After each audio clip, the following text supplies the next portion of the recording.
When you were a kid, you used to find yourself wanting to be outside, then wanting to be inside, and then wanting to be back outside, and then wanting to be back inside. And then your mama used to say something to you about that front door. She used to tell you, you're not finna be running in and out of my house. You're going to be outside and stay outside, or you're going to come inside and stay inside. I mean, maybe your mama wasn't like my mama, but I had a grandmother who said that when it was raining and we was bumping around her house, we needed to sit down because we was burning up all of her electricity. Yeah, her electricity. And we can harp over the pronunciation of words and act like this lady with this 5th grade education was not one of the most intelligent people that I have ever encountered in life. So I know plenty of people that spend plenty time in plenty books, have degrees, and have no emotional or scholastic intelligence to offer the world or themselves. So shout out to grandma. Shout out to all the grandmothers, all the great grandmothers, all the ancestors and elders that have been able to progress a culture that we have, for the most part, tried to destroy through the preservation and the push that most people of today's society know nothing of. We go with the flow, roll with the punches, and act as if we would have did something different had we been our ancestors.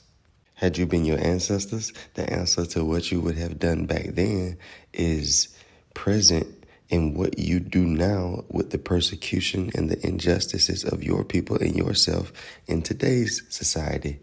What you do today in the face of injustice is what you would have done then in the face of injustice, and it's going to be what you continually do in the face of injustice until you come into a deeper understanding of your identity that releases you from fear, and you no longer have to live inside of the prison of what might be if you stand up for what's right. You no longer have to live inside of the fear of what will be if you don't do what's expected of you, what's being required of you that you don't have to carry out because the person requiring it of you is not your creator or your sustainer.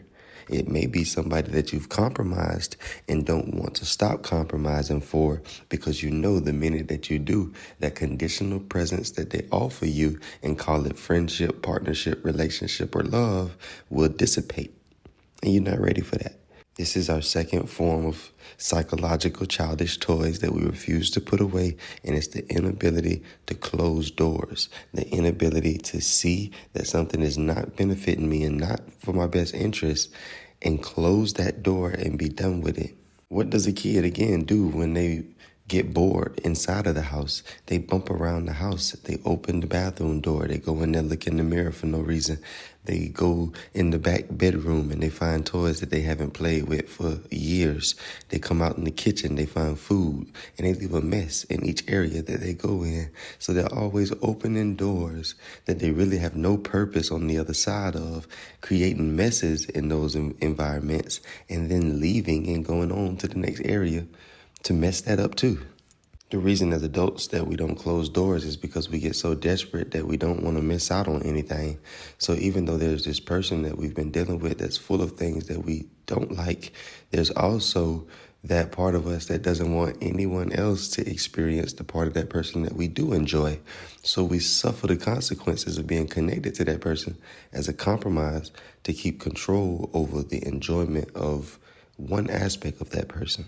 But then we'll turn around and blame that person for being the vein of our existence and the very one who stresses us out to the point that we can no longer be ourselves and think clearly.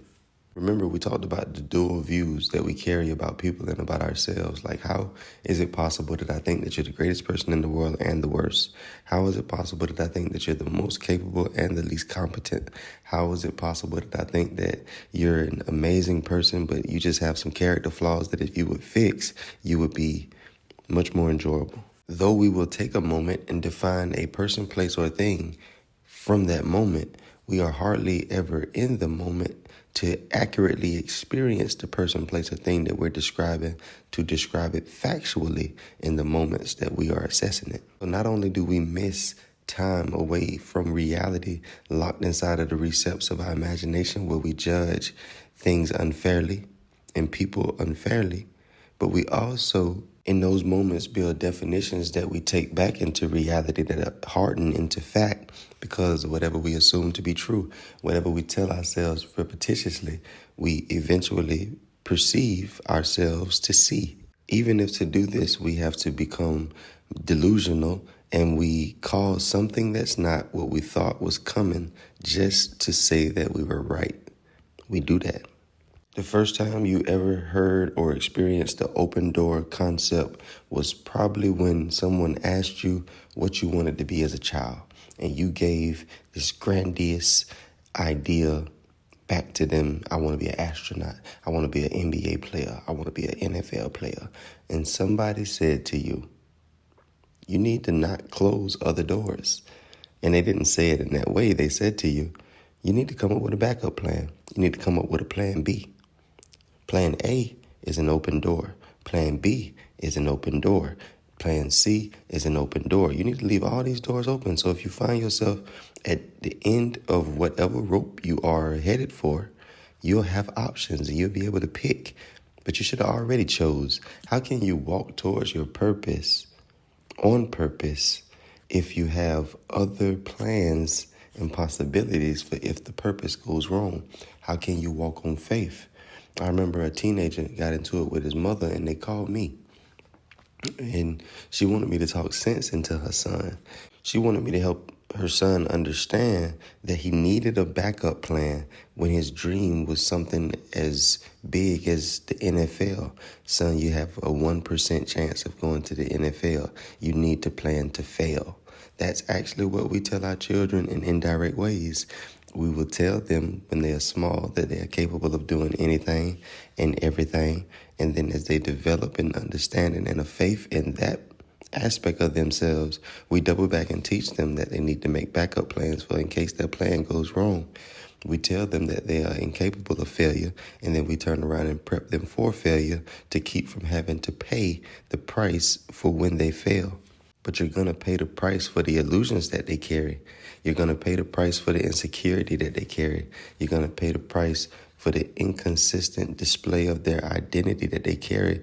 And they got those things from the very things that you promote and the very ideas that you have spread throughout your culture and your household, and the very habits that you have formed and displayed publicly unconsciously. See, it's not the stuff that you show people about you when you're conscious that you're showing people things about you.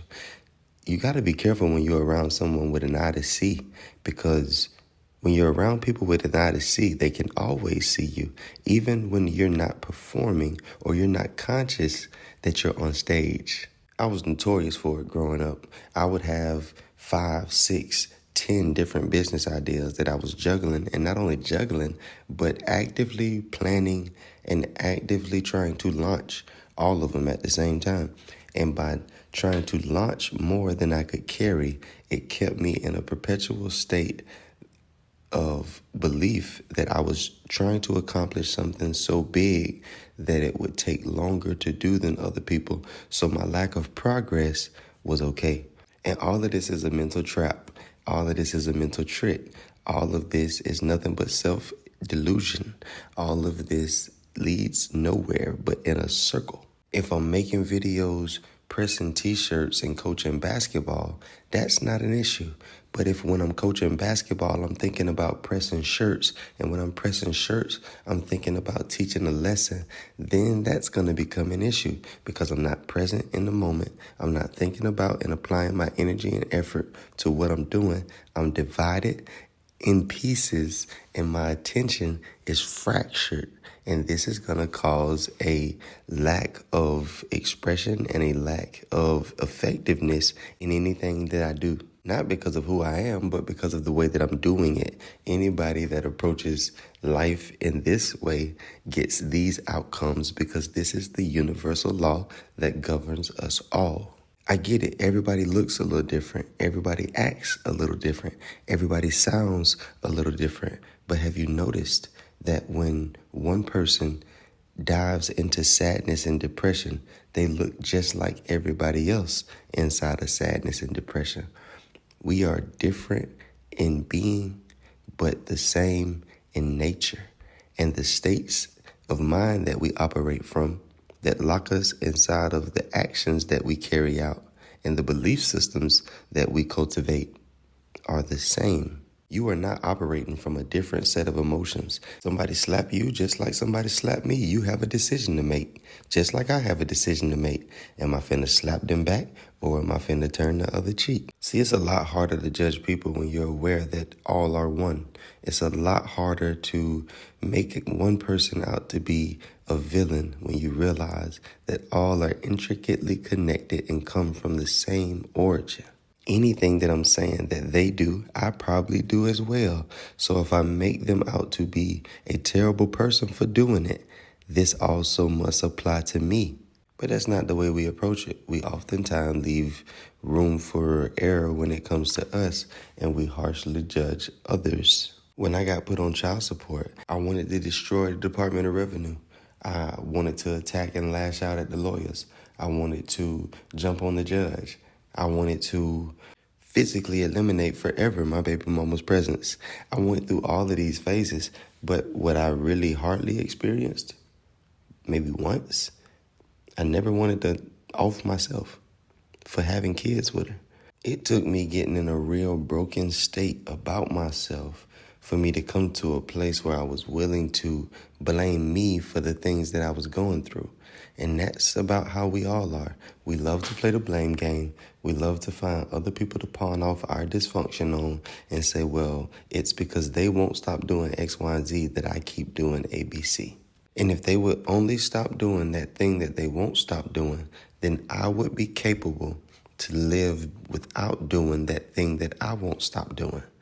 And that is an absolute lie from the pits of the falsified version of yourself. That is a lie from the ego, which is nothing but a liar and a lie itself. Because you have all of these real moments, all of these actual moments in reality where you've refused to operate a different way. But you have this imagination that when things are on your terms, you will operate in the way that you have been incapable of operating previously. This is because you blame people for your dysfunction in the past, and you think that when their dysfunction stops, yours will too. But understand, you are a free will being. You are a free choice flower. You have never been controllable. You were disobedient as a child. You did not do everything that your mother and father told you to do, which is why you got in trouble sometimes. So you see, even in your childhood, the history of making your own decision based on what you want to do and what you think is best for you, even when you've been counseled otherwise. And my question to you becomes, when do you imagine that you stopped moving like that? At what point did you put that childish nature in the toy chest and walk away from it? At what point did you stop making decisions based on what you feel or think would be best for you in every situation? And then when did you stop having these conversations about what's best for you that would ultimately end in you seeing that what's best for you is best for everyone? You don't think that these are maybe slanted perspectives from a foggy lens that you and I use to continue in our dysfunctional ways? You don't think that this is possibly a mental setup that allows us to set our reality up in a way that reflects our mental world?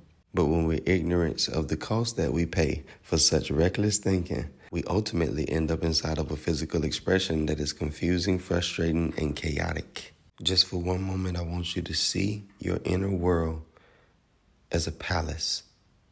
And I want you to think about all the unresolved issues, all the future plans that you have right now that are on the stove cooking.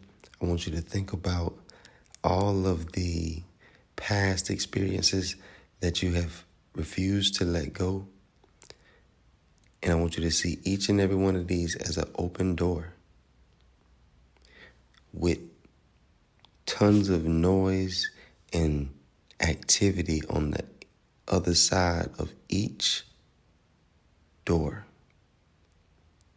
You've been living in a really, really loud, really, really chaotic almost impossible to process and digest anything clearly because there's so much background noise from all the open doors that you have. As you begin to take an account of the things you wake up and give your attention to every day, you can see how divided you are, which explains how divisive you are. And it should help you understand why you get so deceptive, not only to other people, but to yourself, as you desperately try to hold together the illusion that your palace that is in ruins is really of value and a place that you and others want to be. Lock in.